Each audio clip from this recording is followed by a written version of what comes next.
We're going to be talking to Julian. He's the North Kent Marshes RSPB site manager. Julian, firstly, welcome along to the show. Thank you very much. Pleasure to be here. I was wondering if you could start us off by telling us a little bit about your role. So, my role as site manager for the reserves on North Kent Marshes, the RSPB's actually got quite a few reserves along the North Kent Marshes coast, all the way from Gravesend in the west through to Seasalter, which is near Whitstable, in the east. And one of our key sites is Elmley Marshes and Sheppey, which is on Sheppey. And Sheppey is one of is a real hotbed of wildlife still. And my job is simply just to make sure that we keep those places safe and secure in the long term, not just for the birds, but for all sorts of wildlife and also for people as well. I was wondering, Julian, could you tell us about the Elmley Marshes? Certainly. Elmley is a jewel in our crown, not just in Kent, but in the whole of the southeast. It's got the highest density of breeding waders, probably in the south, beyond the southeast. It's resident lapwing, redshank, avocets, which is the emblem on our badge, oyster catchers, ring plovers. It's a wonderful place for wetland birds, and that's what it is. It's a wetland. So there's many sorts of terms for it. We can call it either a grazing marsh, or a lowland wet grassland is another type of name for it, and it's got a specific habitat.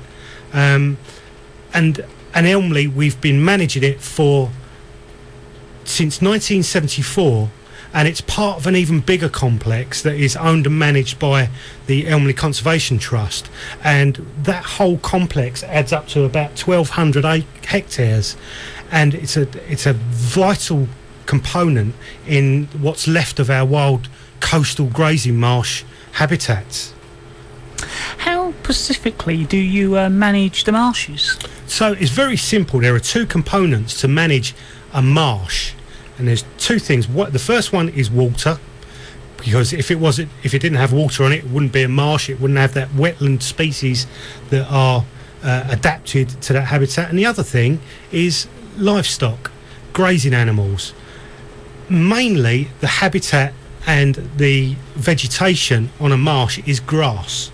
There are a lot more species of flora within that, but the main species are grass, and essentially it is actually a farm. It's just that to try and get it across to people what it actually is and how we do it and what we do, we are actually farmers. There's a slight nuance to our farming. Our farming is about producing wildlife as a crop with a byproduct of food production. Whereas a normal farm, it's all about food production. We would hope that they would produce a byproduct of wildlife. And so far, so good. The site has, like I say, we've been managing it since 1974, and we are continuing to bring it along and improve it as every single year on year that we can, to try and combat the issues that are surrounding wildlife in our wider countryside. One of the things you like to do is engage people to get out into the countryside. Absolutely, because the countryside is theirs as well, and part of our conservation mission is actually is to improve people's link to their countryside, because it belongs to all of us, and we've got such a wealth of wonderful creatures and places to see out there, and we like people to enjoy that as well. Not only that, it's actually quite healthy to get out into the fresh air and have a good walk, and we've got quite a few places where we can do that. What facilities do you have? So most of the reserves along the North Kent Marshes are actually what we call a wilderness experience, or a quiet enjoyment site. So of the 12 nature reserves that we have, 3 are specifically focused on visitor access. The first one is Cliff, towards just to the west of Cliff Village on the Isle of Grain, on the Hope Peninsula. There we've simply got a car park which we didn't have a few years ago, so it's made it easier to get access to the site. However, there's no more facilities than that, but it's a really nice big wide expanse of vistas to wander around. Our facilities at Northwood Hill are more improved in that we've got toilets and a car park and some lovely different trails around a different type of habitat entirely. And then Elmley, a car park and toilets. We've been looking at trying to improve our visitor offer across the North Kent Marshes, and we're looking, at one time we were trying to improve Cliff Pools to be a big visitor site, but it didn't quite work. But now we're going to try and improve the offer at Northwood Hill, so watch this space. What are the things to do in spring, Julian? Well, there's actually tons to do, and funnily enough, there's an event at your local RSPB Nature Reserve that you can do it at. Right now it's a time when lots of the spring migrants are returning, things like swallows.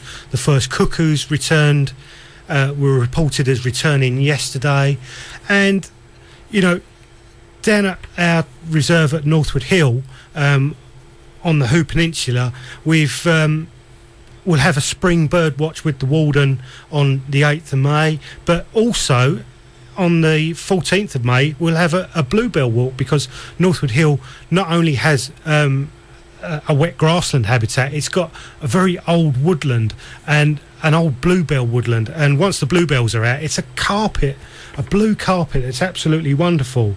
But staying close to the Swale area, on the Saturday the 23rd of April, we've got a display and waders walk at Elmley Marshes. Now, if anyone wants to know a bit more about our events programme, please go on to the RSPB's website at www.rspb.org.uk, navigate to nature reserves, look out for Northwood Hill or Elmley Marshes, and on there'll be a link to our events guides, and there's loads to do during spring. And even if you don't want to take part in a guided walk, just take a visit and have a look at the wildlife and enjoy our countryside.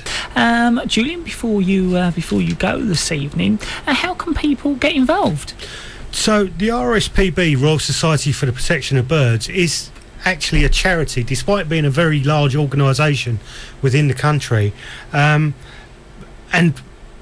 we couldn't do what we do without the help of our volunteer force. To put it into some kind of context, there are nearly 7 volunteers to every paid member of staff, and the people who volunteer for us volunteer for a variety of reasons, whether it's to meet new friends, to their passion for their wildlife, they like to be outdoors, like to build, but or even meeting more people. But we can't do all of what we want to do for our wildlife and for our communities without the help of volunteers. So if anyone is interested in volunteering, we have a wealth of opportunities over various sites, and we would love people to get involved. And the best way to do that is to log on to the RSPB's website at www.rspb.org.uk and then navigate around things to. There's a tagline that says things to do, and in there will be volunteering, and in there are our opportunities, or literally simply find your local nature reserve, phone them up and see where you can take it from there. We'd love to hear from you. Julian, I'd like to thank you very much for coming along this evening. Thank you, it's been excellent, thank you. That's Julian telling us all about the RSPB. He's the North Kent Marshes RSPB site manager, talking to us here at the Monday Night Community Show.